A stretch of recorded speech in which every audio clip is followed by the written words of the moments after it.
Hey guys, so this video is my take or my interpretation of an Elsa Eye Look. I understand that there are multiple colors in the shadow on the character, but I stick with purples. There's like some orange tones and stuff, but in my interpretation, actually I've been doing this look for a few years, but when the Elsa thing came out, when Frozen came out, I realized how much it looked like a kind of interpretation of Elsa, and I always get so many compliments on this look. It's a very bold look, so if you're not into bold looks, this probably wouldn't be for you. And it is just my interpretation. I just want to put that out there. I'm not saying this is exactly how Elsa's eyes look. I like bold because, one, we are not cartoon characters. We don't have all that eye space to be working with like Elsa does. She has very big eyes. So my interpretation of it is just a bold eye that kind of makes you think of her because there's so much purple in her eyes, if that makes sense. This is also just a fun purple shadow look. Before I get started, I want to apologize because this video is going to be very, very different than it was planned to be. If you want, just skip forward a little bit, probably like a minute or so if you don't want to hear this. Because some people don't like listening to me talk, and that's fine, but I'm not going to stop because that's me. Alright? Okay. So, last night I get up and I'm like, oh my gosh, okay. I'm going to, you know, put all my makeup stuff out. I'm not going to procrastinate this video anymore. I'm going to edit it the same day. I'm going to put it up that night. I was on point, okay? Alright, so I set everything up, which is a pain in the butt. And I think that's why I've been avoiding it, and that's why I'm not refilming this. Alright, this is what happened this morning that's going to affect my tutorial. So I sit down, I've got my artsy fartsy way I'm going to do this, and I realize I've been sitting there doing my makeup and it wasn't recording. And then my makeup was already on. And it's like,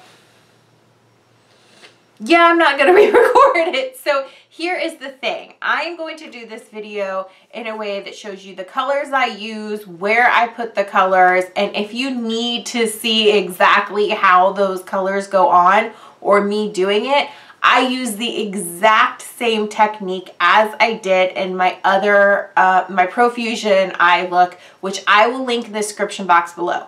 So I am doing the exact same technique, the same swishing. The wheels on the, what is it? The wheels on the bus go round and round, round and round. What is it? The wipers on the bus go swish, swish. Yeah, anyway. Sorry. Okay, I'll cut that out. So I use the same swishing technique. Everything is exactly the same except the eye color and the way I do my liner.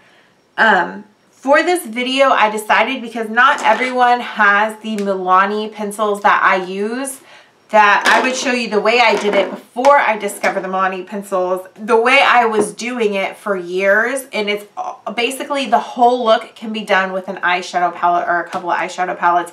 You don't actually need liner, especially if you don't want to line your inner water line of your upper lid region.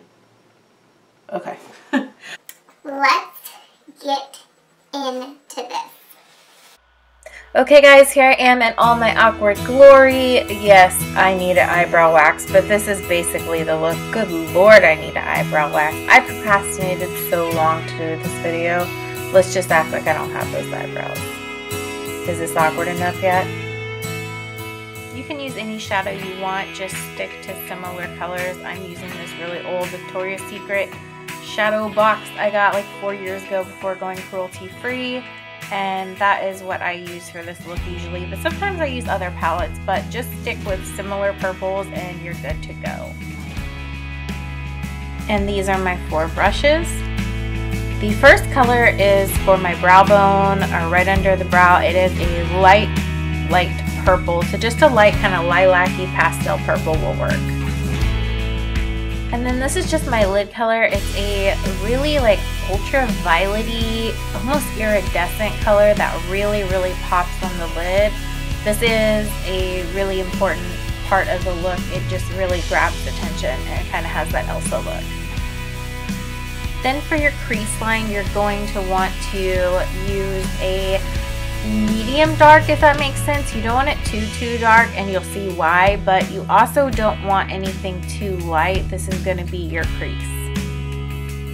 And you're going to want a small brush, and this is to get your liner look. I'm going to show you guys how to do eyeshadow liner, because not everyone has the Milani shadow eyes that I tend to use.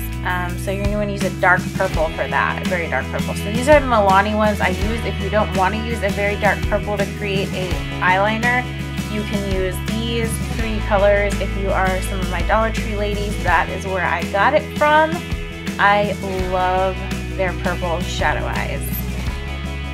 But I usually change it out. Sometimes I'll use 1 of 3 of those. And then I always do my waterline in black, and that's the mascara I'm using. I don't love this mascara, but it's what I have. Then I always use a gloss. The e.l.f. Beauty Book had a color that was just way too intense, I felt, for this look. So I always go with a gloss. Sometimes I go with a gloss with more purple undertones, but this is what I'm using today, another Dollar Tree Find from Wet n Wild. Alright, let's grab the light purple lilac-y color, and we're going to put it under your eyebrow, brow bone area. Next is the really bright ultraviolet color, violet color, not violent, and that's going to go on your lids right there. Pack it on good. Next is the medium dark purple, and this is going to be what you're going to use on your crease. So just work it in your crease.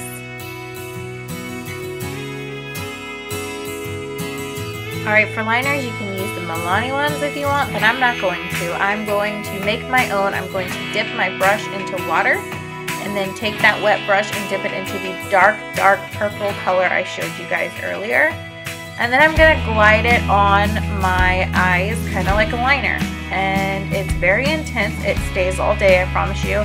And it's a cool way to make your own eyeliner. And then I do the top waterline always to kind of connect my lashes.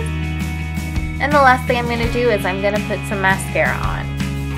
Okay guys, so that is pretty much how I get this look. Like I said, this is my own interpretation of an Elsa look. It really popped when I had my platinum hair, which I don't have anymore, but I still used it in the thumbnail to kind of give that effect so you guys can see how it looks with the braid and all that. That's another thing. I tried to do my Elsa braid this morning and my hair was like, no bitch, you're not doing that, no. So I ended up having to do deep waves, which I get asked all the time. I feel like I'll get asked in this video how I do my hair like that. I'm going to show you guys before I go. This is how I do my hair in deep waves. This is the Revlon Deep Waver. I've had this thing for like 11 years, I want to say, and I cannot tell you where to get it. Amazon has it, I know that. I saw JCPenney's had it one time. I had got it at a Walgreens, but that was 11 years ago. I want to make sure you're getting the bigger barrels. That's important. Okay. So that's my look. I hope you guys enjoyed it. I'm sorry about what happened and if it screwed everything up, but again, like, I literally used the exact same technique of putting my shadow on as I do in my previous tutorial, and that one's, yeah, I mean, it's the same thing, just different colors, like I said. So I hope that helped you guys, and I would say, oh my gosh, if you do this look, tag me in it on Instagram so I can see it, but I can't think of a witty hashtag, and I'm just not cool enough with the social media, so we'll just leave it at that. I don't know, making your own hashtag seems a little narcissistic to me sometimes. I don't know. Don't hate me! Okay, I hope you guys enjoyed it, and I'll see you later. Bye!